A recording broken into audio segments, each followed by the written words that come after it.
Now I'm guessing the last thing you want to hear right now is any more stories about science education. You would rather jump right into anything else, am I right?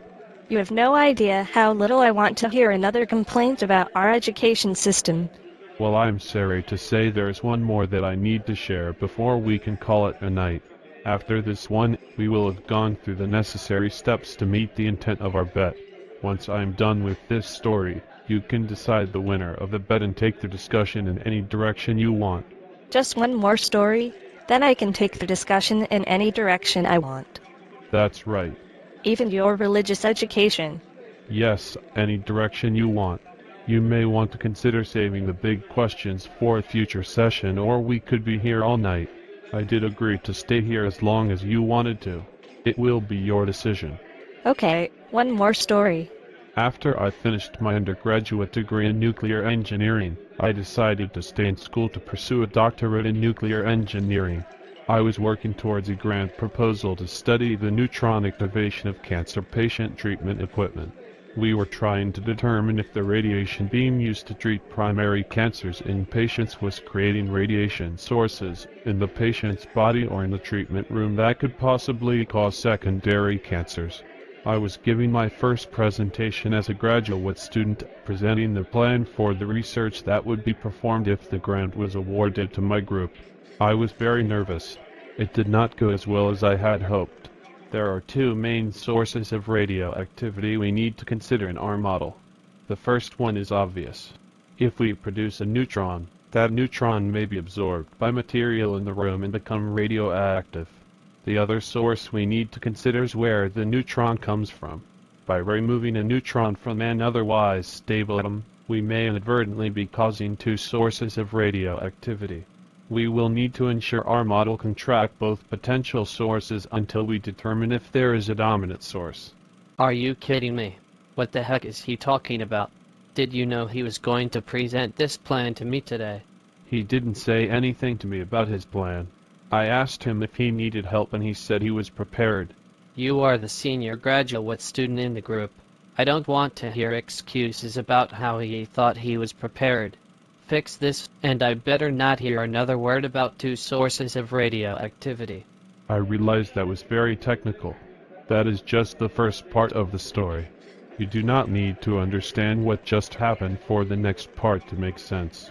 The important part to understand is that I got yelled out for presenting what I thought to be true.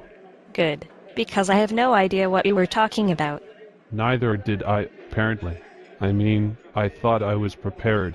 I had performed countless radiation surveys in the Navy. I went to multiple specialized schools for radioactive controls. I even tested out of the radiological engineering class for my undergraduate degree. That professor actually cautioned me against taking the validation exam. He said Navy people always think we know everything and waste the $85 exam fee and end up taking the course anyway. And I said earlier that being introduced to the cat paradox in the footnote of the second angel invalidated everything I thought I knew. I was speaking metaphorically. This was different. I literally doubted everything I thought I knew. I was in the nuclear navy as a radiation specialist for 12 years. How could I possibly have not learned anything that entire time? I spent the next 3 months banging my head against the wall, trying to figure out why I was wrong. And none of the other students would help me. It was like I was infected with ignorance and everyone was afraid I was contagious. I was sitting in my office when the professor came in to give us an update on the grant proposal. Major breakthrough on the secondary cancer proposal. We need to push through a quick revision before the submission deadline this Friday. It occurred to me this morning that we aren't just worried about a single source of radioactivity. We also have to consider where the neutrons come from. There is a second source we have to account for. Good thing I thought of it in time to modify the proposal. No way anybody else thought of that. Have the updated draft on my desk this afternoon so we can work through a few iterations before Friday. When stuff like this happens, your job is to drop everything you are doing and do whatever the senior graduate student tells you to do. Don't mess this up. It is imperative we win this grant. Since I will be the lead author on anything we publish, I will coordinate pulling together the updated draft. Why don't you go tell the others I need to talk to them and give them the update? Sure, whatever. Hey, wait a second. Did he just come in and tell everyone the same thing you tried to tell him 3 months earlier? Yes, he did. And nobody gave you credit for the idea. Why would he do that? I don't know if he independently had the idea or if he was playing me all along. None of it mattered to me anymore. I was finally convinced I would never be successful in academia.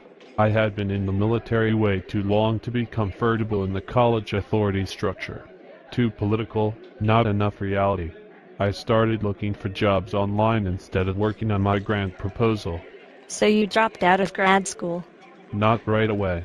I had no idea how to actually get a job. I spent a few more months trying to figure out how to move on to something else. What was there to figure out? You didn't want to be in college anymore, so go get a job. What is so hard about that? Looking back now, maybe it was silly for me to be terrified, but I was. You have to remember, I never planned on going to college. I joined the military because it guaranteed me a meal. Life happened, and I ended up with a bachelor's degree in nuclear engineering. I had no idea what being a professional engineer actually entailed, how to get a job doing whatever these engineers do. I never did an engineering internship. I was totally lost. Heck, I had never even applied for a job before. I was a 30-year-old nuclear engineer with no experience and no professional network. How could I not be terrified? So what happened? You said you quit school. How did you end up leaving? This was around the time global warming took center stage in public dialogue. An inconvenient truth had been released into theaters. TED Talks had everyone convinced a solution was available and ready to be executed. Lots of green energy jobs opened up and I started applying for anything I thought I might remotely qualify for. So you got a job working for a clean energy company. That makes sense. Nope. A company heavily invested in fossil fuels commissioned a small team to investigate the potential implications of a clean energy economy. The manager of the team was actively searching for people with a unique perspective, people willing and able to challenge the status quo. So you saw this as your opportunity to take on the establishment. Nope. I never knew the team existed until after I was called for an interview. I applied for a completely different job than the manager of that small team poached me. I never even realized I was hired for a job that was different than the one I applied for. That was how ignorant I was of the job market coming out of the military. All I know is I applied for a job on a Thursday, got a call from the hiring manager for an interview on Monday. I had a job offer on Monday afternoon and I accepted it immediately. For a job you didn't know existed. That's right. So let me see if I have this right. You were too dumb and poor to go to college, so you joined the military. You end up getting a nuclear engineering degree without planning to, and you end up getting your dream job without applying for it. Yes, that's exactly right. I wish I could take credit for the journey, but the truth is I never looked ahead far enough to plan anything. Being honest, I probably would have never left my parents' house if someone had given me the plan. I would never believed I could do it. So much for being mad at science education. Sounds to me like you did very well for yourself considering how much you like to criticize it.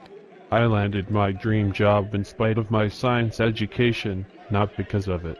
If I had been okay with the politics of graduate school, I would have never applied for the job I was poached from. If anything, I would say my religious education is more responsible for me landing my dream job than my science education. That includes both public school and college. Now I know you want to dive into the religious education part of the discussion, but it is going to be at least as long as this walk through my past has been.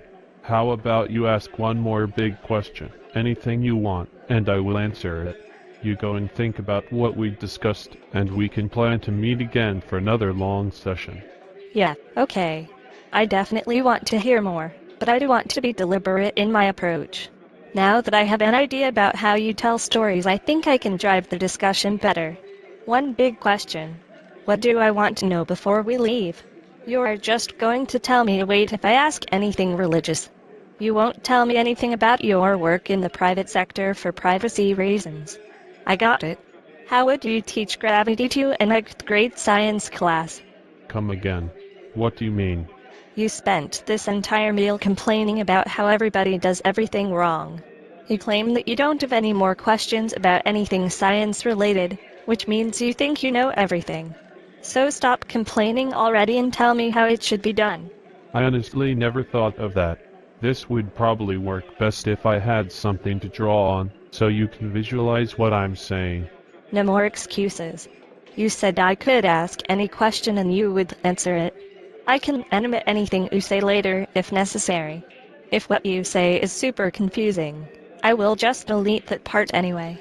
Fair enough. Can I take some time to think about it? I will powder my nose and be right back.